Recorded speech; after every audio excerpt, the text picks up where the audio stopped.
사랑제일교회 관련 코로나19 확진자가 하루 새 166명 늘어 누적 숫자가 600명을 넘겼습니다. 지난 15일 광화문 집회 참석자 중에서도 전국적으로 확진자 10명이 나왔습니다. 광화문 집회에 참석했던 차명진 전 국회의원이 코로나 확진 판정을 받았습니다. 같은 집회에 참석했던 다른 정치인들도 잇따라 검사를 받았습니다. 여권이 전광훈 목사에 대한 총공세에 나섰습니다. 징벌적 손해배상을 청구하는 전광훈 방지법을 제정하고 구상권도 청구하겠다고 밝혔습니다.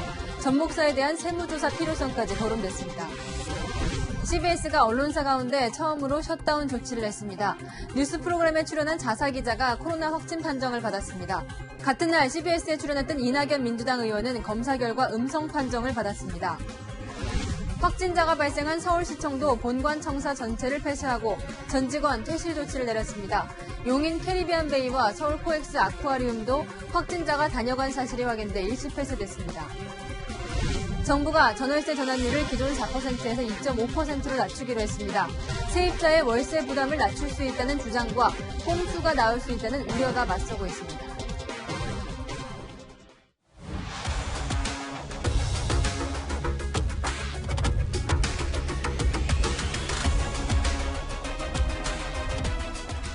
안녕하십니까. 뉴스의 동정민입니다. 총 623명, 사랑제일교회발 코로나19 확진자 수는 하루 만에 166명이나 늘어났습니다. 이 와중에 전국으로 흩어진 예배와 집회 참석자들을 찾지 못해 지자체와 방역당국이 어려움을 겪고 있습니다. 어떻게든 이들을 빨리 추적하고 설득해서 검사받고 격리를 시켜야 하는데 이 수습 과정에서 정치권과 교회 측의 정치적인 이해관계도 개입되면서 복잡해지고 있습니다. 지금부터 차근차근 전해드리겠습니다. 자, 전광훈 목사가 연설을 했던 광화문 집회 참가자들이 전국 곳곳에서 속속 확진 판정을 받고 있습니다. 먼저 김태영 기자입니다. 충북 청주시에서는 50대 탈북민이 코로나19 확진 판정을 받았습니다. 지난 15일 광화문 집회에 참가한 뒤 어제 검사를 받았는데 당시 미열 등 증상이 있었습니다. 흥덕구에 거주하고 있는 50대로 8월 15일 광복절 집회에 참석하였으며 현재까지 보건당국이 파악한 광화문 집회 관련 확진자는 10명입니다. 어제 첫 확진자가 나온 후 9명이 추가로 나왔습니다. 수도권은 물론 경북과 부산, 충남에서도 발생했습니다. 대전과 충북에서도 확진자가 추가로 확인되는 등 숫자는 더욱 늘어날 전망입니다. 추가 감염을 막기 위해 집회 참가자 명단 확보가 시급하지만 여전히 난항입니다. 지자체들의 행정명령에도 불구하고 주최 측이 명단 제출을 거부하고 있기 때문입니다. 개별적으로 일일이 다 설득을 펼쳤으나 이분들이 개인정보 보호 등의 이유로 명단 제출을 현재까지도 거부하고 있습니다.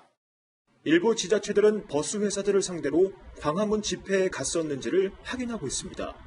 집회 현장에 간 버스 대수로 참석 인원을 예측하기 위한 고육지책입니다.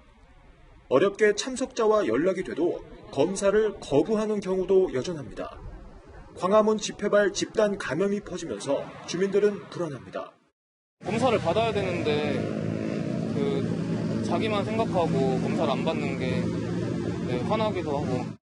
나라에서 다 지원해주는 건데 제때제때 받으셔가지고 더 이상 퍼지는 일 없었으면 좋겠어요. 방역당국은 이동통신 3사의 기지국 접속 정보와 전세버스 탑승자 명단을 확보해 집회 참석자 확인에 나설 방침입니다. 채널A 뉴스 김태형입니다. 여당과 정부는 일제히 전광훈 목사 공격에 나섰습니다. 전광훈 방지법을 만들겠다, 손해배상 구상권도 청구하고 세무조사까지 하겠다며 총공세에 나섰습니다. 강병규 기자입니다. 정부가 방역당국의 지침을 따르지 않은 전광훈 목사와 사랑제일교회에 대해 적극적으로 구상권을 행사하기로 했습니다. 구상권은 불법 행위로 발생된 손해를 정부가 먼저 처리한 뒤 불법 행위자에게 손해배상액을 청구하는 절차입니다. 추가 감염에 대해서는 치료비 환수, 손해배상 등 구상권을 적극적으로 행사하겠습니다. 김태년 더불어민주당 원내대표도 국가 방역을 위협하는 전광훈 목사에 대한 엄중한 법적 처벌과 손해배상 등 구상권 청구를 요청한다고 밝혔습니다. 구상권만으로 부족하다며 전광훈 방지법을 만들겠다는 주장까지 나왔습니다. 민주당 비례대표 이수진 의원이 방역 방해 행위에 대해 더 강력한 처벌과 징벌적 손해배상을 청구하는 법안을 발의하겠다고 밝힌 겁니다. 김대지 국세청장 후보자 청문회에서 민주당 의원들은 전 목사에 대한 강도 높은 세무조사를 요구했습니다. 작년에 경찰 조사를 통해서 일부 횡령 등의 혐의 이런 정황이 확보된 상황입니다. 전광훈 목사에 대한 세무조사가 필요하다 이렇게 생각하는데 어떻게 생각하세요? 탄로 혐의가 있는지 없는지 한번 체크해 보겠습니다. 미래통합당 의원들은 세무조사를 다른 목적으로 남용해선 안 된다고 반발했습니다. 여당 인사가 찍은 인사에 대해서는 세무조사를 하겠다 이런 원칙이 있어요? 불법을 약속하신 후보자를 어떻게 우리가 여기서 승인을 합니까? 논란이 커지자 김대지 후보자는 원론적인 차원의 대답이었다며 한 발 물러섰습니다. 채널A 뉴스 강병규입니다. 확진 판정 후 병원으로 이송되면서 이렇게 웃음을 보였던 전광훈 목사는 하루 만에 증세가 나타나 음압병실에서 치료 중입니다. 집회 측은 정부가 정치적인 이유로 코로나 검사를 강요한다며 반발하고 있고, 개신교계는 전 목사로 인해 전체 교회가 피해를 보고 있다고 토로했습니다. 이현영 기자입니다. 전광훈 목사는 그제 병원으로 이송되면서도 마스크를 턱까지 내린 채 웃음을 보였습니다. 하지만 코로나19 고위험군으로 분류되는 65세인데다 기저질환까지 앓고 있습니다. 몸 상태 좀 괜찮으세요? 몸이 안 좋죠. 예. 열은 조금밖에 안 나는데 원래 내가 아팠잖아요. 원래. 전 목사는 서울의료원에 입원했습니다. 병상 전체가 특수격리된 음압병실로 이뤄진 곳입니다. 서울시 관계자는 전 목사가 생활치료센터가 아닌 음압병실로 이송된 건 증세가 가볍지 않기 때문이라고 설명했습니다. 전 목사 측은 지난 4월 선거법 위반 혐의로 구속되자 기저질환을 이유로 법원에 보석을 청구했습니다. 당뇨와 신장기능 저하로 인대가 굳어 딱딱해지는 후종인대 골화증이란 병이었습니다. 한편 광화문 집회 참가 국민 비상대책위원회는 대통령과 서울시를 직권남용 혐의로 고발하겠다고 나섰습니다. 정부가 정치적 목적을 위해 집회 참가자들의 코로나 검사를 강요하고 있다는 겁니다. 개신교계는 다시 한번 전 목사와 선을 그었습니다. 개신교계 최대 단체인 한국교회 총연합은 어제 대국민 사과를 한 데 이어 오늘 아침 각 교단장들이 모이는 연석회의를 열었습니다. 한 교단 관계자는 소속 단체도 아닌 전 목사와 사랑제일교회로 인해 한국교회 대부분이 피해를 보고 있다고 말했습니다. 채널A 뉴스 이현용입니다. 지금까지 사랑제일교회발 소식 전해드렸지만 그 외에도 곳곳에서 확산이 진행 중입니다. 어제 하루 확진자가 297명 늘어났습니다. 3월 8일 이후 5개월여 만에 가장 많은 수치인데요. 더 걱정은 늘어나는 폭입니다. 보시는 것처럼 신천지발 1차 대유행 때와 흡사할 정도로 매일 급격하게 늘고 있습니다. 이 추세라면 이르면 주말부터 병상 부족 문제가 현실화될 것 같은데, 설상가상으로 정부와 의사협회의 대화가 결렬되면서 의사들의 집단 휴진까지 예고돼 있습니다. 이다희 기자입니다. 오늘 추가된 코로나19 신규 확진자 수는 297명. 이 가운데 국내 발생만 283명입니다. 특히 수도권 발생이 집중되면서 환자를 치료할 병상이 부족할 위기에 처했습니다. 중증 환자 병상은 71개, 20%밖에 남지 않았고 감염병 전담병원 병상도 절반이 찼습니다. 무증상 또는 경증 환자를 치료하는 생활치료센터는 417개로 병상 수는 모두 1281개입니다. 200명대 확진자가 계속 나온다면 단순 계산했을 때 5일에서 6일 안에 병상이 다 차버릴 수 있는 겁니다. 특히 중증 환자 치료 병상 확보가 시급합니다. 신규 확진자 가운데 60대 이상이 108명으로 전체의 36%가 넘는데 이들은 중증, 위중 환자로 발전할 수 있는 고위험군이기 때문입니다. 현재 위중, 중증 환자는 12명이지만 증상이 심화되는 기간인 일주일 정도가 지나면 환자 수가 크게 증가할 수 있습니다. 보건당국은 일반 병상에 음압 장비 등을 설치해 50개를 중증 환자 병상으로 전환하고 생활치료센터 5곳을 추가로 개소해 2,000개 병상을 확보할 계획이지만 환자가 폭증한다면 한계가 있습니다. 환자가 단시간에 폭증해서 적시에 환자 치료가 어려워지는, 즉 병상 수가 부족해지는 상황도 올 수가 있습니다. 이런 가운데 이틀 뒤 대한전공의협의회가 일주일 뒤에는 동네 병원 개원이들이 주를 이루는 대한의사협회가 집단 휴진을 예고했습니다. 오늘 정부와 대한의사협회가 전격적으로 만났지만 결국 접점을 찾지 못하고 대화가 결렬돼 상황은 더 악화되고 있습니다. 채널A 뉴스 이다입니다. 상황이 이렇게 심각해지다 보니 거리두기 3단계로 격상해야 하는 것 아니냐 이런 이야기도 나오죠. 실제로 정부가 세운 3단계 격상 기준 그 2개 중 하나가 오늘 충족이 됐습니다. 2주 평균 하루 확진자 수가 100명이 넘고 전날보다 확진자 수가 2배로 늘어나는 더블링 현상 그 2가지 기준 중 첫 번째 기준을 오늘 넘었습니다. 이 문제는 3단계로 넘어가면 10명 이상 모일 수 없게 돼 경제에 엄청난 타격이 됩니다. 당장 오늘부터 영업이 중단된 PC방과 노래방 등 고위험군 업종 주인들은 막막한 상황입니다. 김재혁 기자가 현장을 취재했습니다. 평소 손님들로 붐빌 점심시간, 대학가 PC방 출입문이 굳게 잠겨 있습니다. 국가 정책에 따라 영업을 중단한다는 안내문도 붙어 있습니다. 근처의 대형 노래방들도 모두 문을 닫기는 마찬가지. 오늘부터 사회적 거리두기 2단계를 시행하면서 고위험 시설군으로 묶인 PC방과 노래방 등 12개 업종은 영업을 할 수 없습니다. 이곳 통일대정문 앞에는 500m 남짓한 거리를 따라 PC방이 5곳 있는데요. 오늘 0시를 기해 모두 문을 닫았습니다. 코로나 확산을 막으려면 불가피하다지만 업주들은 당장 임대료와 관리비를 어떻게 낼지 막막하기만 합니다. 아무래도 코로나 때문에 겨우겨우 이제 한 달에 갚아가면서 살고 있었는데 강제로 그래버리니까 또 대출 받으라는 소리밖에 안 되는 것 같고.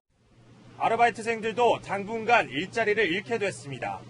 알바생들한테 얘기를 해야지 뭐 이게 언제 풀릴지는 모르는 상황이니까 PC방 말고 다른 데 이제 알아보라고 해야겠죠.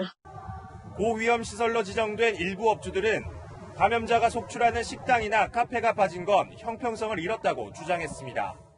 좀 철저하게 다 같이 좀 거리두기를 할 수 있는 방안을 마련했어야지. 코인 노래방이랑 PC방을 막아서 이게 코로나가 막아지는 건 아니잖아요. 정부는 코로나 감염 확산 상황을 평가해 오는 30일까지로 예정된 고위험 시설의 집합 금지 조치를 해제하거나 연장할지 결정할 방침입니다. 채널A 뉴스 김재혁입니다. 이번 주말 결혼식을 앞둔 예비 부부들도 막막하기만 합니다. 하객이 50명 이상 올 수 없는 날벼락을 맞았는데 정부는 사실상 피해를 감수해달라는 상황입니다. 김단비 기자입니다. 예비 부부들이 결혼 준비를 위해 즐겨 찾는 온라인 커뮤니티입니다. 2단계 거리두기 강화로 예식장에 50명 이상 모일 수 없게 되자 당장 결혼을 앞둔 예비 부부들의 불만이 쏟아졌습니다. 사실상 하객을 받지 말거나 결혼식을 미루라는 강제 조치지만 조정은 계약자와 예식장 사이에 맡겨뒀기 때문입니다. 웨딩 업체도 당황스럽긴 마찬가지입니다. 손님한테도 안내드릴 수가 없어요. 매뉴얼이 확정이 안 됐거든요. 죄송합니다. 규모가 큰 웨딩 업체의 경우 하객을 50명씩 공간을 분산시켜 식을 진행하는 방안을 논의 중입니다. 저 연애의 탄핵성이세요. 공간을 가운데 커튼이라든지 가림막을 치고 이제 구강과 나눠서 진행을 해서. 하지만 하객이 다른 장소로 이동하는 걸 일일이 통제하기도 쉽지 않습니다. 정부는 코로나 확산을 막기 위한 불가피한 선택이었다며 국민이 피해를 감수해야 하는 상황이라고 설명했습니다. 하지만 기존 웨딩업체와 맺은 보증인원 계약을 무효로 해달라는 국민청원이 잇따르며 불만이 쏟아지자 정부가 뒤늦게 대책을 내놨습니다. 공정거래위원회에서는 표준약관과 소비자 분쟁 해결 기준 전이라도 위약금 없이 시기를 연기하거나 최소 보증 인원을 조정할 수 있는 부분들에 대해서 예식업계와 계속 좀 협의를 하고.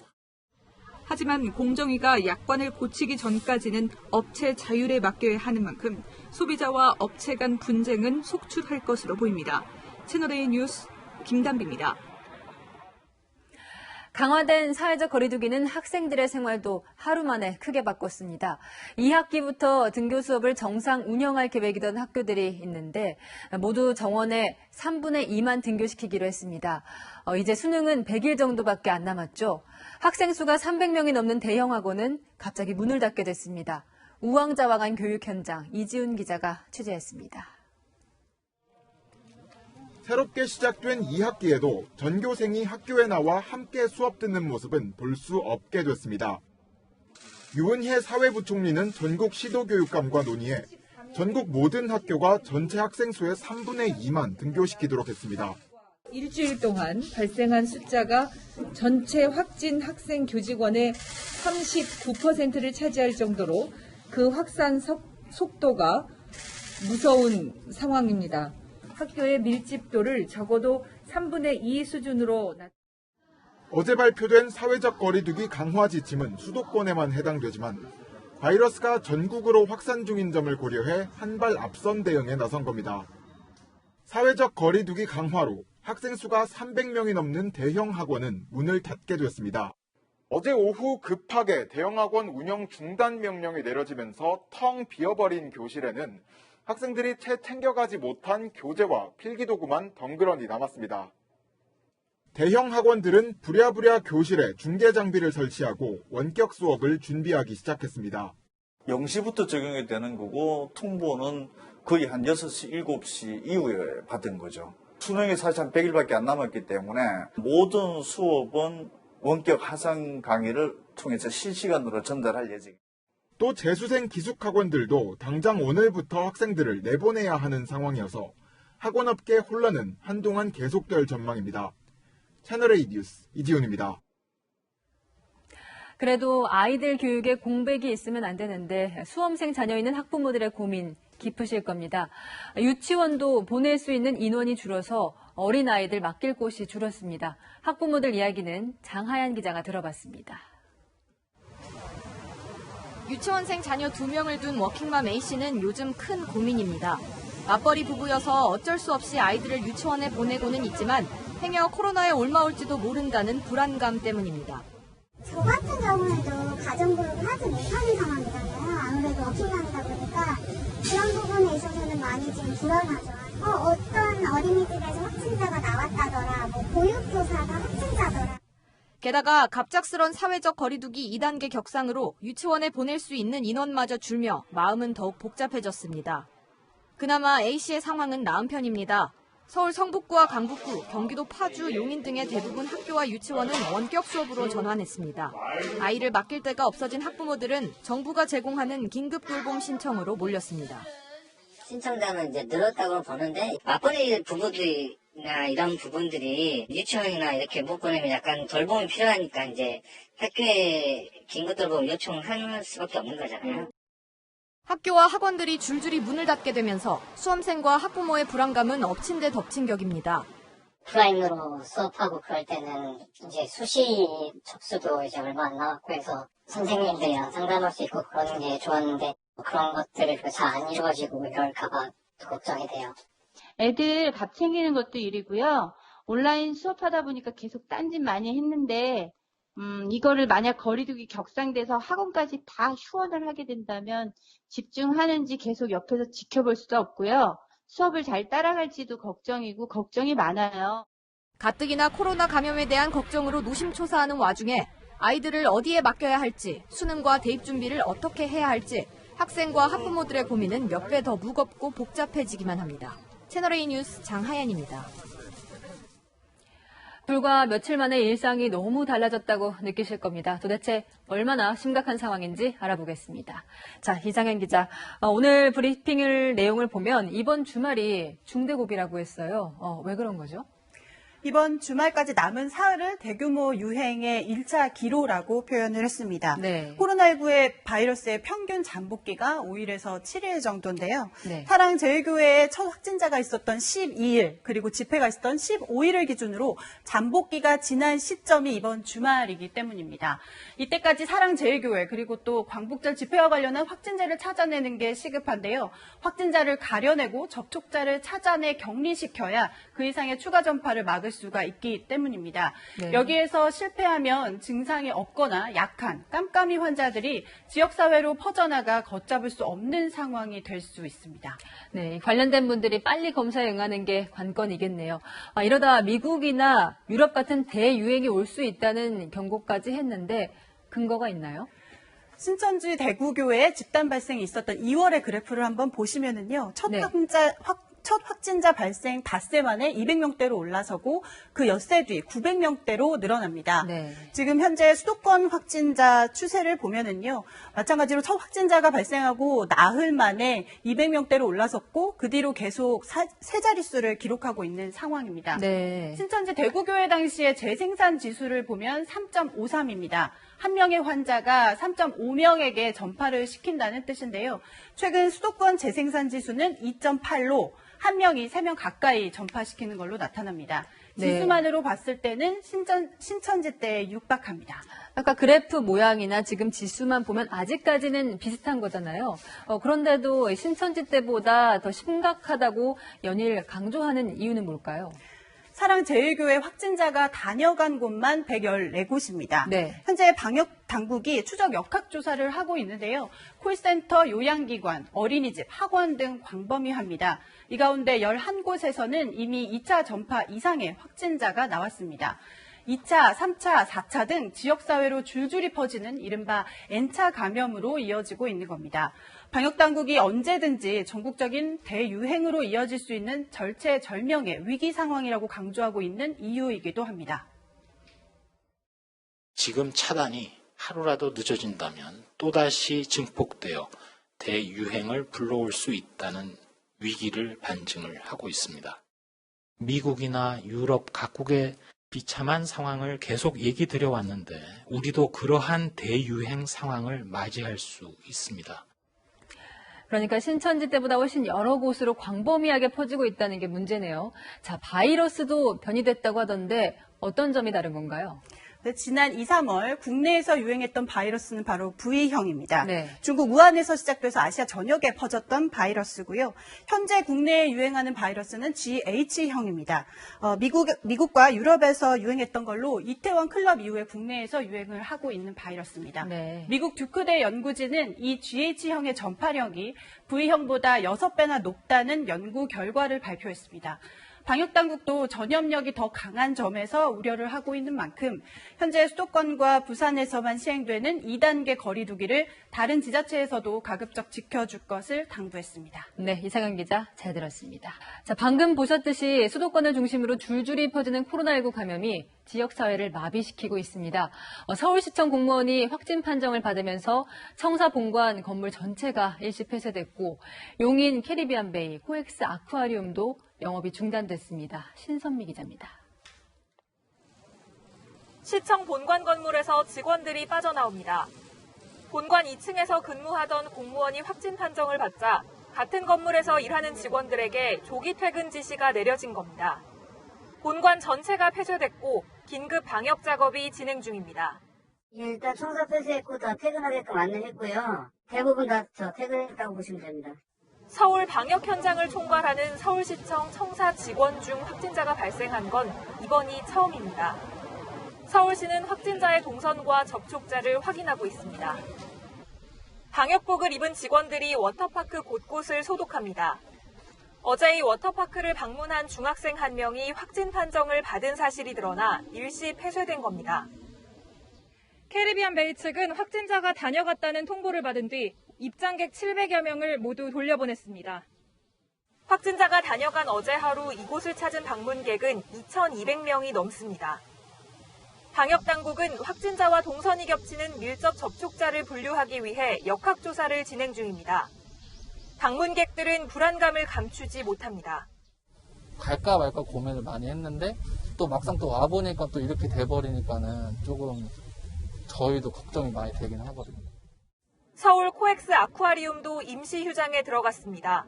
사흘 전 확진자가 방문한 것으로 드러나면서 시설을 폐쇄하고 방역 작업을 벌였습니다. 채널A 뉴스 신선미입니다.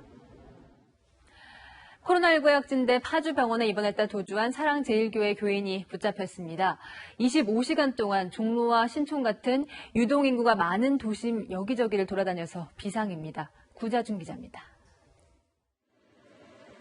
방역복을 입은 경찰관들이 폴리스 라인을 설치합니다. 파주 병원에서 달아난 50대 코로나19 확진자를 서울 신촌의 카페에서 붙잡은 직후 시민 접근을 막는 겁니다.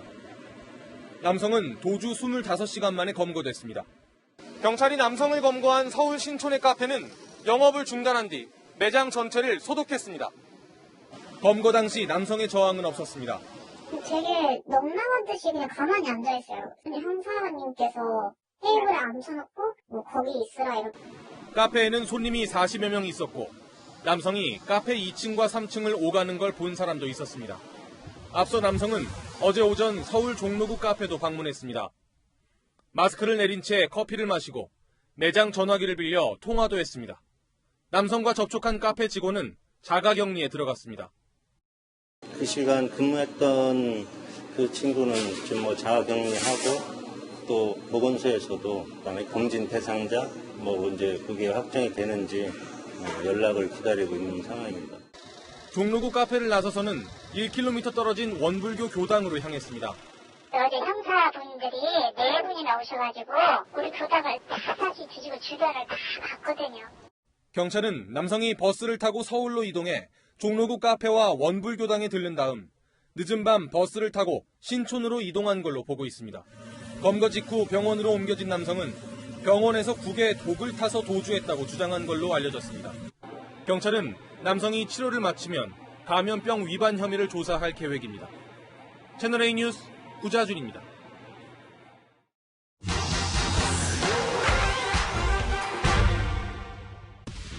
여름철 얇고 숨쉬기 편한 이 덴탈 마스크 많이들 쓰시죠. 그런데 온라인에선 이 덴탈 마스크를 몇 달을 썼지만 아직도 앞뒤가 헷갈린다, 구별하기 힘들다는 문의가 많습니다. 팩트맨이 쓴 마스크 왼쪽과 오른쪽 중 어느 쪽이 제대로 착용한 걸까요? 지금부터 따져보겠습니다. 일각에선 덴탈 마스크 쓸 때 귀 끈 위치를 보라고 하는데요. 끈 부착면이 밖으로 노출되겠어야 맞다는 겁니다. 밀착력 때문에 보통 바깥에 오게 하는 건 맞지만 최근엔 이 끈 부착면이 잘 안 보이게 제작된 경우도 있는데요. 이 마스크 안팎, 이 끈 위치로만 구별하긴 어렵습니다. 먼저 이 덴탈 마스크 안쪽, 바깥쪽 이 색깔이 다르다면 이 파란색 같은 색이 있는 부분이 바깥쪽에 가는 게 맞습니다. 덴탈 마스크를 잘라보면 이 세 겹으로 되어 있죠. 피부와 닿는 안감이 있고 이 가운데는 입자를 걸러주는 필터, 이 바깥쪽 색이 있는 부분은 이 침방울을 막기 위한 방수 처리가 되어 있습니다. 그럼 양쪽 색깔이 똑같은 마스크는 어떻게 구별해야 될까요? 팩트맨이 제조사에 확인해보니 먼저 코 심지가 위로 향하도록 한 뒤 주름 방향을 확인해서 주름이 아래로 향하도록 착용하면 되는데요. 반대로 쓰면 침방울이나 이물질이 마스크 주름 사이로 보일 수도 있습니다. 가장 중요한 건 마스크를 빈틈없이 밀착해 쓰는 건데요. 주름이 있다고 해서 똑같은 덴탈 마스크일까요? 그건 아닙니다. 의료진들에게 공급되는 덴탈 마스크는 방수 검사, 포름알데히드 검사 등 5가지 시험 성적을 거쳐 식약처 인증을 받는데 포장지에 의약 외품 표시가 있는지 확인하는 게 좋습니다. 이 밖에도 궁금한 점은 팩트맨 많은 문의 바랍니다. 남일 같지 않은 일이 방송사 CBS에서 발생했습니다. 소속 기자가 확진 판정을 받으면서 오늘 오전 6시부터 정규방송 대신에 음악을 송출하는 비상방송 체제에 돌입했습니다. 아예 사옥이 문을 닫는 이른바 셧다운에 들어갔는데 중앙 언론사 중 처음입니다. 공태영 기자입니다. CBS 기자 한 명이 코로나19 확진 판정을 받은 건 어제 저녁이었습니다. 소속 기자의 확진 소식에 CBS는 오전 6시부터 정규방송을 중단하고 음악방송으로 대체하고 있습니다. 서울 목동 사옥 7층도 폐쇄하고 건물 전체에 대한 소독도 실시했습니다. 확진 기자가 지난 17일 출연하며 밀접 접촉한 프로그램 제작진 등 34명은 코로나19 검사를 받았고 모든 직원이 재택근무에 들어갔습니다. 추가 감염과 코로나 확산 방지를 위해서 CBS는 정부 방역 지침에 따라 준비해온 방송 매뉴얼대로 스튜디오를 폐쇄하고 현재 CBS 라디오는 FM 2개 채널 모두 음악만 송출하고 있고 TV 방송도 사전 녹화 프로그램을 내보내고 있습니다. 중앙 언론사 가운데 코로나19 때문에 사옥을 닫고 정규 방송을 중단하는 이른바 셧다운에 들어간 건 이번이 처음입니다. 드나드는 사람이 많은 방송국에서 확진자가 나왔다는 소식에 인근 상인들은 불안감을 감추지 못합니다. 확진자가 언제 올지도 모르잖아요. 요즘 한다고 해도 정말 조심해서 쓰는 거 아니잖아요. 확진자가 더 늘어나면은 아무래도 더 불안하죠. 장사도 안 되는데 또 더 늘어나면 또 손님도 줄어들 거고. CBS는 내일 낮 12시부터 정규 방송을 재개할 예정이라며 추가로 확진자가 나오면 모레 오전 6시까지 이상음악 방송을 이어가겠다고 예고했습니다. 채널A 뉴스 김태현입니다. 마침 확진 판정을 받기 전 이 CBS 기자가 앉았던 의자에 곧이어 앉은 사람은 이낙연 민주당 의원이었습니다. 이 마이크까지 이어받아 사용했는데요. 다행히 이 의원은 음성 판정을 받았지만 이 의원을 만난 다른 의원들은 아직 검사 결과를 기다리고 있습니다. 최수연 기자입니다. 이낙연 더불어민주당 의원이 코로나19 진단검사 결과 음성 판정을 받았습니다. 이 의원은 오늘 오전 SNS에 모두를 위해 다행이라며 국민 여러분께 걱정을 들어 송구스럽다고 전했습니다. 이 의원은 지난 17일 CBS 라디오 방송 프로그램에 출연했는데 이 의원보다 앞서 이 프로그램에 출연한 기자가 코로나19 확진을 받았습니다. 이 의원은 확진자가 썼던 의자와 마이크를 사용한 것으로 알려졌습니다. 이 의원은 어젯밤 코로나19 진단검사를 받고 세 번째 자가격리에 들어갔는데 정치권은 오늘 오전 결과가 나올 때까지 초비상 상태였습니다. 어제 이 의원은 김대중 전 대통령 11주기 추모식에 참석했는데 그 자리에 여야 대표는 물론 정세균 국무총리와 노영민 대통령 비서실장까지 당정청 주요 인사들이 모두 왔기 때문입니다. 어제 오후 이 의원과 함께 방송 토론회에 출연했던 김부겸 전 의원과 박주민 의원도 모든 일정을 중단한 채 이 의원의 검사 결과를 예의주시했습니다. 이 의원은 물론 같은 날 같은 프로그램에 출연한 김용민 민주당 의원도 코로나19 진단검사 결과 음성 판정을 받으면서 정치권은 일단 안도하는 분위기입니다. 이낙연 의원과 같은 방송에 출연한 최영두 통합당 의원이 코로나19 진단검사를 받고 결과를 기다리고 있어 아직 긴장을 늦출 수 없는 상황입니다. 채널A 뉴스 최수연입니다. 부끄럽고 또 죄송하다. 김종인 미래통합당 비상대책위원장이 광주를 찾아가 무릎을 꿇었습니다. 5.18 민주화운동과 관련한 통합당 전신 의원들의 막말도 사과했습니다. 보수정당 대표가 추모탑에서 무릎을 꿇은 건 처음입니다. 안보겸 기자가 보도합니다. 5.18 민주묘지 추모탑 앞에서 분향을 마친 김종인 통합당 비대위원장이 무릎을 꿇습니다. 15초간 묵념한 뒤 일어서며 잠시 비틀거립니다. 민주묘형 묘비 위에 두 손을 얹고 조의를 표하다 눈물을 흘리기도 합니다. 참배 뒤 미리 준비해온 입장문을 읽으며 광주 시민들에게 사과했습니다. 감정이 북받치는 듯 울먹였고 손이 떨리기도 했습니다. 저희 참여 감정이 오늘의 호남의 오랜 슬픔과 좌절을 시 만질 수 없다는 것은 알지만 5.18 민주연합과 광주 시민 앞에 부디 이렇게 용사를 구합니다. 부럽고 또 부끄럽습니다. 죄송하고 또 죄송합니다. 지난 20대 국회에서 있었던 통합당 전신, 자유한국당 일부 의원들의 5.18 막말도 사과했습니다. 표현의 자유라는 명목으로 엄연한 역사적 사실까지 부정할 수는 없습니다. 그동안의 그런 잘못된 원행에 당을 책임진 사람으로서 진실한 사과의 말씀을 드립니다. 김 위원장은 뒤이은 기자회견에서 5.18 유공자의 예우를 강화하는 법안도 준비 중이라고 밝혔습니다. 김 위원장이 방문해 대학생 단체가 통합당을 해체하라고 항의했지만 5.18 구속자회 관계자 등은 김 위원장의 손을 잡아주기도 했습니다. 더불어민주당 의원들의 반응은 엇갈렸습니다. 양향자 의원은 통합당의 변화에 박수를 보낸다고 평가했고 정청래 의원은 무슨 심파극이냐며 평가절하했습니다. 채널A 뉴스 안보겸입니다.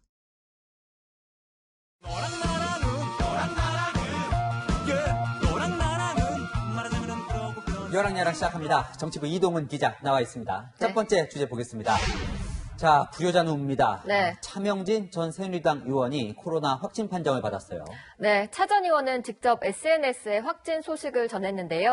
지난 15일 광화문 집회에 참석하고 어제 검사를 받았는데 오늘 새벽 확진 판정을 받았다고 합니다. 네, 안타까운 소식인데 네. 이 집회 참석 후에 어머니와 나눈 대화가 또 화제가 되고 있어요. 네, 차 전 의원은 이틀 전 어머니와의 통화 내용도 SNS에 올렸는데요. TV를 통해 광화문 집회에 나간 아들을 보고 거길 왜 갔냐면서 통곡했다고 합니다. 차 전 의원은 집회에 확진자가 없었고 야외에선 옮지 않으니 걱정 마시라고 했는데도 어머니가 계속 우셨다고 하네요. 네, 이 확진 소식 듣고 어머니 마음이 얼마나 아팠을까 싶은데 네. 전직이긴 하지만 정치권 인사로 첫 번째 확진자예요. 네. 이 정치인들 워낙 사람 접촉이 많은 직업이다 보니까 네. 더 조심해야 할 것 같습니다. 네, 그래서요 오늘 국회 풍경도 달라졌습니다.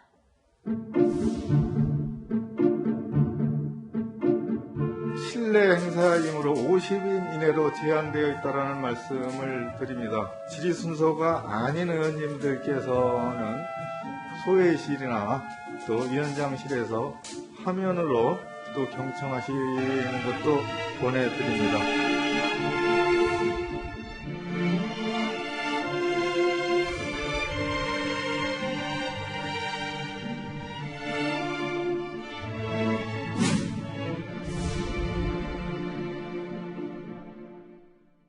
오늘 청문회 도중 용해인 기본소득당 의원이 확진자와 접촉했을 가능성이 있다면서 질의를 서면으로 대체하고 자리를 옮기는 일도 벌어졌습니다. 네, 이 정당들은 매일 회의가 있잖아요. 네. 거리 두기는 제대로 되고 있습니까? 오늘 민주당 최고위원회의는 평소보다 떨어져 앉아서 진행됐습니다. 보시는 것처럼 예전과는 확실히 달라진 모습이죠. 또 오늘 김종인 미래통합당 비대위원장은 광주 일정에 수행원과 취재진을 최소한으로 해서 다녀왔습니다. 그럼요, 이 솔선수범해서 거리 두기 지켜야겠죠. 그럼요. 자, 다음 주제 보겠습니다. 네. 네, 어릴 때 즐겨 듣던 만화 주제가가 나옵니다. 혹시 동행커는 이 만화가 일본 만화였던 거 아셨나요? 아니요, 솔직히 그냥 재밌게 본 기억밖에 없는데요. 네. 더불어민주당 의원들이 출연하는 온라인 방송 홍보물에 일본 캐릭터가 들어가서 논란이 되고 있는데요. 보시는 것처럼 일본 만화 캐릭터인 독수리 오영재를 그대로 사용했습니다. 김용민, 김남국, 이재정 등 민주당 의원들은 독수리 오남매라고 표현했습니다. 이게 저게 논란이 되는 게 반일 극의를 강조해 놓고 민주당이 네. 일본 애니메이션 작품을 패러디해 썼다. 이게 지금 논란인 거죠. 네, 민주당 독수리 오남매 중 한 명이죠. 이재정 의원은 1년 전에 이런 말을 했습니다. 독립운동은 못했어도 불매운동은 한다라는 국민들의 결기와 이번 위기를 기회로 만들어 가겠다는 기업들의 의지가 일본을 넘어서는 기술 강국으로 이어질 수 있도록. 네, 어쨌든 이런 논란에 휩싸인 민주당이 좀 난감해졌을 것 같기는 한데 네. 미리 거르질 못했나 보죠. 제가 취재를 해봤는데요. 후보안이 몇 개 있었는데 그중에 하나라고 합니다. 논란이 된 포스터가 어떻게 유출된 건지는 모르겠지만 최종적으로 채택된 건 아니었다고 하는데요. 민주당 관계자는 디자이너들이 디자인하면서 정치적 의미까지는 담지 못했다고 해명했습니다. 나의 공격이 언제든 부메랑으로 나에게 돌아올 수 있다는 점. 그래서 정치가 쉽지 않은 것 같습니다. 지금까지 여랑야랑이었습니다. 미국은 코로나19 사망자가 17만 명을 넘었습니다. 감염자 중에 노년층의 비율이 높지만 젊어도 위험합니다. 그런데도 철없는 미국 젊은이들 파티를 하다 수백 명이 감염됐습니다. 윤수민 특파원이 보도합니다. 대학가 인근 클럽. 학생들이 현란한 조명 아래 신나게 춤을 춥니다. 또 다른 대학가에서도 수백 명의 학생들이 모여서 술을 마시며 한껏 흥에 취했습니다. 야외 수영장에서도 한밤중 개강 파티에 여념이 없습니다.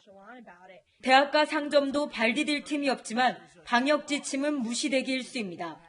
Obviously, with this amount of people coming back to Tuscaloosa, it's crowd control is hard sometimes. But... 개강 2주 만에 대학 곳곳에서 100명 넘는 집단 감염이 속출하고 있습니다. Most infections are coming from off-campus gatherings. Students infected at those gatherings passed it on to others, who in turn had passed the virus on to a further group. 대학들은 부랴부랴 대면 수업을 중단하고 온라인 강의로 전환하고 있습니다. I'm just kind of disappointed in, my classmates and the people that are out partying and stuff because now I can't finish my college experience. 미 보건당국은 젊어서 감염되어도 괜찮다라는 안일한 사고방식을 지적합니다. We better be careful when we say young people who don't wind up in the hospital are fine. Let them get infected. It's okay. No, it's not okay. 젊어서 빨리 낫는다고 해도 심혈관계 질환 등 후유증이 오래 갈 수 있다는 겁니다. At least 20 hours of the day, I couldn't really get up and move. I was sleeping a lot, high fevers for almost the entire 3 months. 세계보건기구 역시 최근 코로나19 확산은 40대 이하 젊은 층에서 주로 발생하고 이들 중 대다수는 무증상으로 감염 사실조차 모르고 있다고 경고했습니다. 미국 캘리포니아에서 채널A 뉴스 윤수민입니다.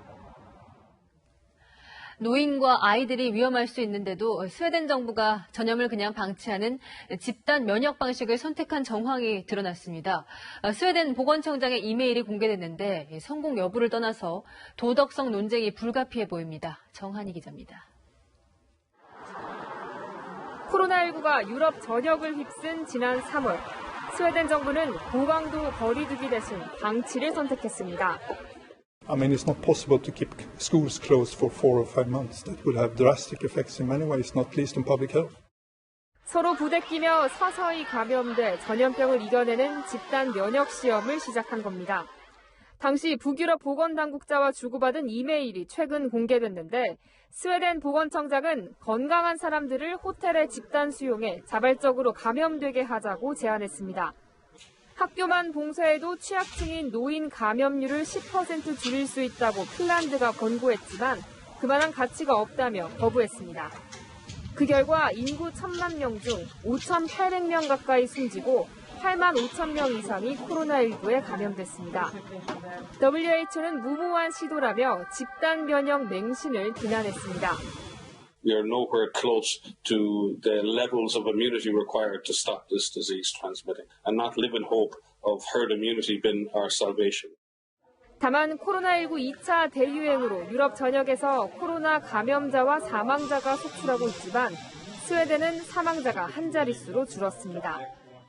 지금은 진짜 흑역사가 될 수 있지만 내년 말에 집단 면역이든 백신 맞아서 하는 인공 면역이든 그때도 사실 어떻게 될지는 누구도 장담 못하고요. 집단 면역이라는 파격적인 실험의 성공 여부를 떠나 정부의 역할과 도덕성에 대한 논쟁은 피하기 어려워 보입니다. 채널A 뉴스 정한입니다. 전 세계적으로 마스크 착용 논란 끊이지 않고 있습니다.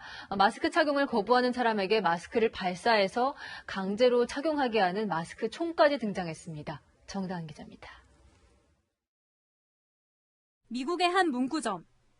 한 여성이 지팡이를 짚고 있는 여성에게 따지듯 다가가더니 내동댕이 칩니다.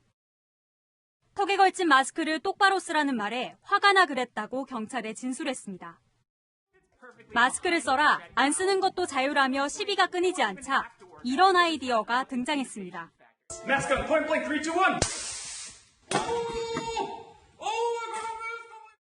방아쇠를 당기는 순간 이산화탄소가 분출되며 무게추가 달린 마스크가 발사됩니다. 마스크가 입부분에 닿으면 무게추가 달린 끈이 목에 저절로 감겨 고정되는 방식입니다. 속도가 얼마나 빠른지 실험 대상자를 자처한 유튜버는 눈을 질끈 감습니다. If you saw someone walk in like a Walmart and weren't wearing a mask, would you shoot them with it? Yeah. Yeah? Oh, yeah? Okay.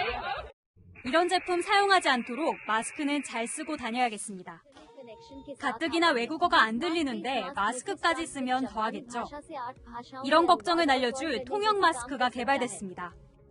마스크 표면에 장착된 마이크를 블루투스로 연결해 휴대전화에 번역문이 뜨도록 한 겁니다. 한국어를 포함해 8개 언어 통역이 가능하다고 하니 참 편한 세상입니다.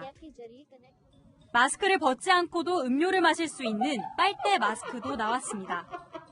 마스크에 빨대가 통과할 만한 크기의 구멍을 뚫고 평소엔 뚜껑을 씌울 수 있도록 설계했습니다. 어제 경기도는 카페에서도 음료 마실 때만 제외하곤 꼭 마스크를 써달라고 당부했는데요. 빨대 마스크가 필요할지 모르겠습니다. 채널A 뉴스 정다은입니다. 병원을 찾았던 아베 일본 총리가 오늘 업무에 복귀했습니다. 그런데 오늘 복귀 모습이 공개된 후에 오히려 건강 이상설이 더 힘을 받고 있습니다. 도쿄 김범석 특파원입니다. 사흘 만에 돌아온 아베 총리의 얼굴에 긴장감이 역력합니다. 업무 복귀 소감은 짧게 밝혔지만 体調管理に万全を期すために検査を受けました。これから再び仕事に復帰して頑張っていきたいと。 수척해 보이고 다소 쉰 목소리의 아베 총리는 추가 질문에는 입을 다문 채 집무실로 들어갔습니다. 정기검진 후 2달 만에 또 병원을 찾자 건강 악화설은 더 증폭됐고 아베 내각 강요들이 대신 해명하느라 진땀을 흘렸습니다. それから日頃感じている中においては、私は日頃これまでとですね、お変わりはない。 스가 관방장관은 어제 방송에 출연해 총리의 병원 방문은 예정돼 있던 것이라고 말했지만 구체적인 건강 상태에 대해선 함구했습니다. 야당은 즉각 공세에 나섰습니다. 公務に差し支えがあるのかないのか、一国のリーダーとして、国会というよりは国民の皆さんにご説明なさった方が私はよろしいんじゃないかと思っております。 이런 가운데 한 주간지는 오늘 24일이면 연속 재임 일수 기록을 세우는 아베 총리의 9월 퇴진설을 제기하기도 했습니다. 자민당 내부에서조차 새 대표를 뽑아 분위기를 쇄신하자는 주장이 나온다는 겁니다. 포스트아베 주자들의 행보도 빨라지고 있습니다. 기시다 후미오 자민당 정조회장은 아베 총리의 병원 방문일 방송에 나와 내가 총리가 된다면 이란 가정법 표현을 써가며 야심을 숨기지 않았습니다. 아베 총리가 건강 이상설을 불식시키지 못하면서 급격한 레임덕으로 갈 수 있다는 여론이 고개를 들고 있습니다. 도쿄에서 채널A 뉴스 김범석입니다. 우리나라는 길고 긴 장마에서 벗어났지만 중국은 6월부터 시작된 폭우가 지금까지 이어지고 있습니다.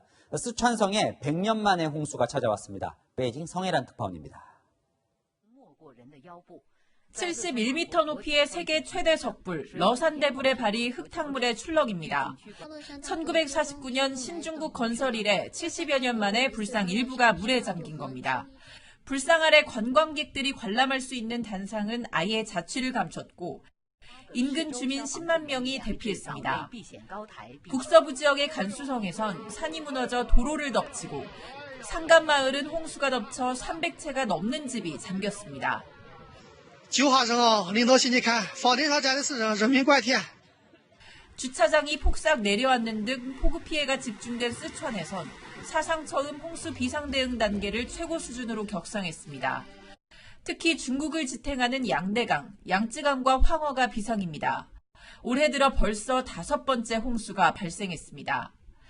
양쯔강 지류인 칭이장 일대엔 100년에 한 번 맞닥뜨릴 수 있는 홍수가 찾아왔고 양쯔강 중상류에 위치한 산샤댐도 최대 위기에 직면했습니다.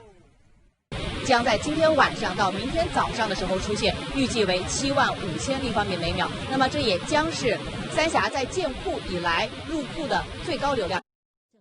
2달 넘게 이어진 폭우로 이재민만 6,300만 명을 넘어서자 시진핑 주석도 처음으로 수해 현장을 찾았습니다. 中华民族斗了几千年，要顺随自然规律，很强大的。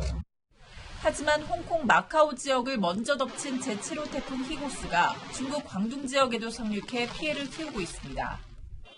좀처럼 비가 내리지 않는 이곳 베이징에도 폭우경보가 내려지자 중국인들은 하늘만 바라보고 있습니다. 베이징에서 채널A 뉴스 성혜란입니다. 우아한 자태, 백로는 길조라 불립니다.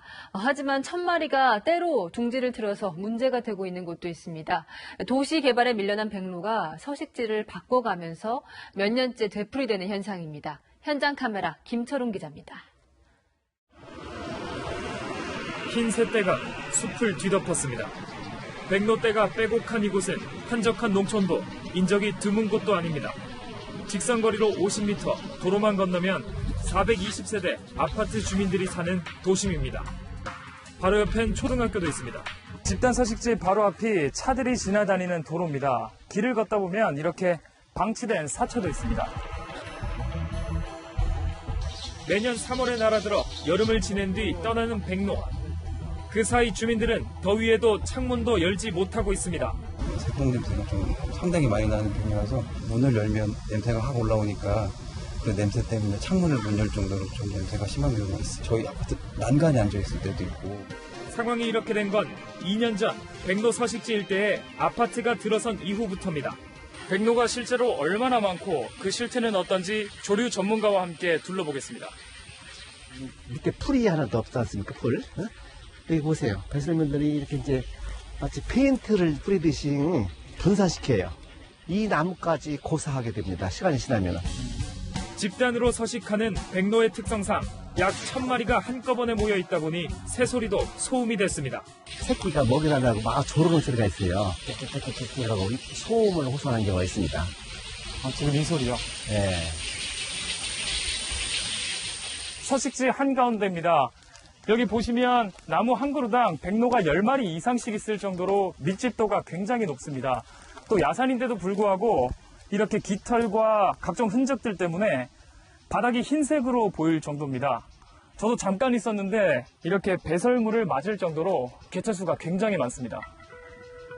해가 지고 서식지로 돌아온 직후 새들은 가장 활발하게 활동합니다.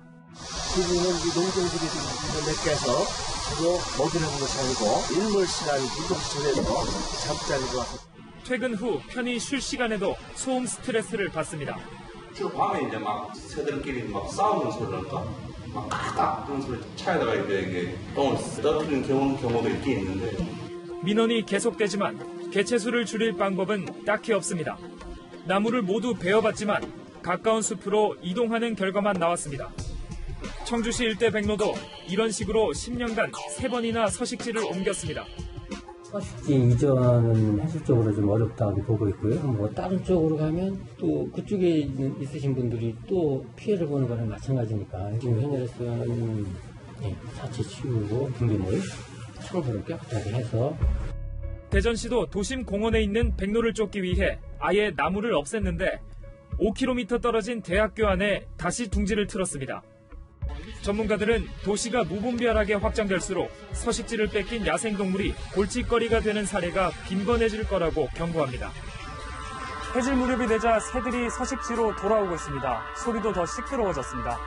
결국 새들과 공존하려면 상대적으로 인적이 드문 곳에 녹지 공간을 확보해서 새들을 유도하는 대책이 유일합니다.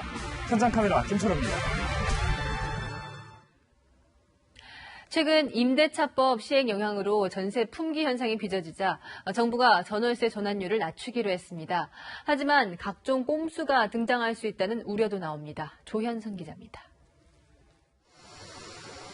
1988년 준공된 서울 서초구의 2,390세대 아파트 단지입니다. 이 아파트는 지난달 말만 해도 전세 매물이 43건으로 월세 매물보다 많았는데요. 17일 기준으로는 월세 매물이 51건으로 이 전세 매물을 앞섰습니다. 월세 매물이 더 많죠. 전세는 없고요. 전세 월세 없어요. 최근 임대차법 시행 영향으로 월세 전환이 늘어나자 정부가 보완 대책을 내놓았습니다. 전월세 전환율을 기존 4%에서 2.5%로 낮추기로 한 겁니다. 현재 5억 원짜리 전세를 월세로 바꿀 경우 보증금 3억 원 기준 월 66만 원을 냅니다. 하지만 전월세 전환율이 2.5%로 낮아지면 월세는 41만 원으로 25만 원 정도 더 내려갑니다.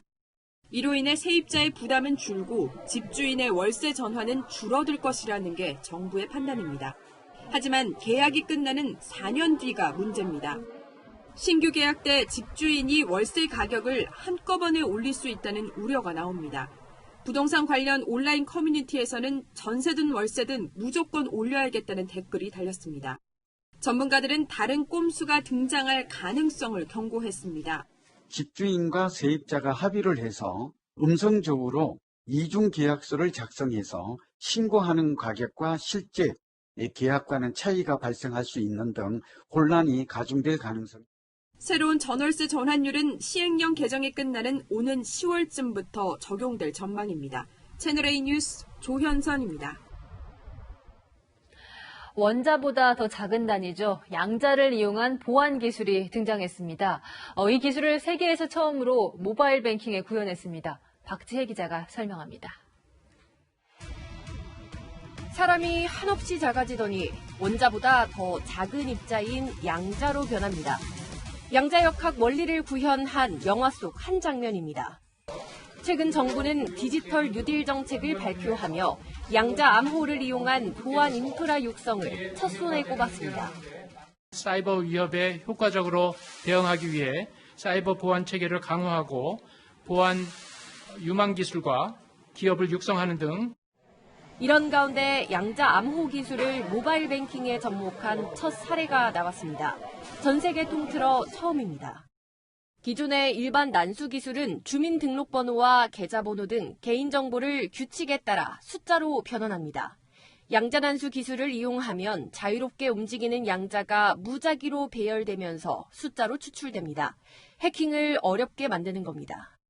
양자 난수는 현존하는 최고의 기술입니다. 암호화를 한다면 암호의 품질을 높일 수 있고 보안 서비스의 퀄리티를 높일 수 있는 효과를 가져옵니다.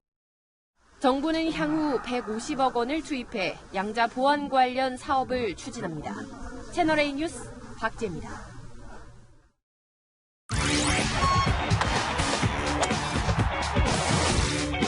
재확산 중인 코로나19로 스포츠도 다시 비상입니다. 프로축구에선 경영 사정이 어려워진 구단들을 보호하기 위해 선수 연봉을 깎자는 가이드라인이 나오자 선수들이 반발하고 있습니다. 이민준 기자입니다. 프로축구연맹은 오늘 이사회를 열고 고통 분담을 위한 선수 연봉 삭감 가이드라인을 의결했습니다. 선수들도 이 고통 분담에 좀 동참을 해서 이 권고안은 어디까지나 강제적 성격이 아니고 구단과 선수 간의 합의를 통해서 계약. 앞으로 넉 달치 임금의 10%를 깎자는 겁니다. 대상은 연봉 3,600만 원 이상인 선수들로 전체의 64%에 해당됩니다. 무관중 경기로 각 팀들의 재정 상황엔 비상이 걸렸습니다. 일부 리그의 경우 총 450억 원 이상 손실이 예상됩니다. 입장권 수입 손실 100억 원은 물론 각종 마케팅 수익도 손실이 불가피합니다. 결국 구단 운용비의 70% 정도 되는 선수 연봉을 줄일 수밖에 없게 된 겁니다. 하지만 연맹은 지난 4월 프로축구 선수협회와 임금 삭감안을 놓고 대화를 했지만 결론을 내지 못했습니다. 말이 권고안이지 실질적으로는 강제적일 수밖에 없는 상황이라고 생각이 합니다. 거절하기는 어려운 상황입니다. 선수들의 동의 없이 나온 권고안이 향후 팀마다 불화를 초래할 수 있다는 우려가 나옵니다. 채널A 뉴스 이민준입니다. 엿새째 이어지는 극심한 폭염에 가축들도 힘겨운 나날을 보내고 있습니다. 축사에서는 당분간 이렇게 스프링쿨러나 에어컨 등을 이용해서 더위를 식혀주는 대처가 필요해 보입니다. 내일도 불볕더위의 연속입니다. 한낮에는 서울이 34도, 대구는 38도까지 오르겠고요. 습도가 높아서 체감 온도는 더 높겠습니다. 이른 아침 시간대에는 해안가와 내륙에서도 짙은 안개 주의해서 이동하셔야겠습니다. 내일도 자외선 지수와 불쾌 지수는 매우 높음, 식중독 지수는 위험 단계까지 오르겠습니다.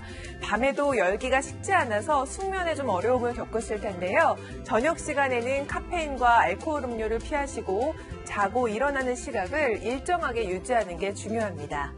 다음 주에는 경보 수준의 극심한 더위는 아니지만 30도를 넘는 무더위와 열대야가 계속돼 보입니다. 남은 여름도 현명한 대처로 힘내시기 바랍니다. 날씨였습니다. 5월의 신부라는 말도 있죠. 하지만 올해는 성수기인 5월, 혼인 건수가 가장 적었습니다. 코로나19 때문에 여름으로 식을 미뤘는데 커플들이 또 피해를 보게 생겼습니다. 언제 바로 3단계가 돼서 결혼식장 운영 자체가 안 되는 건지 모르는 상황에서 돈으로 계산해보니까 1,000만 원이 넘는 금액을 손해를 보겠더라고요. 당장 결혼식장 위약금도 문제고 폭등한 신혼 집값에 불안해진 일자리까지 신혼의 행복한 단꿈들은 현실에 짓눌려서 멀어지고 있습니다. 오늘 청와대 청원에 예비 부부의 글이 올라왔습니다. 결혼식에 오는 하객들에게 벌금 매기겠다고 압박하기 전에 예비 부부들 피해부터 고민해달라는 내용이었습니다. 마침 오늘은 청와대 청원글 개설 3주년입니다. 대통령은 국민 목소리에 응답하기 위해 최선을 다했다고 자평했는데요. 보여주기식, 시간 끌기식, 피해 전가식 논의는 말아달라는 이 예비 부부의 이번 당부도 꼭 귀 기울여 듣길 바랍니다. 내일도 뉴스입니다.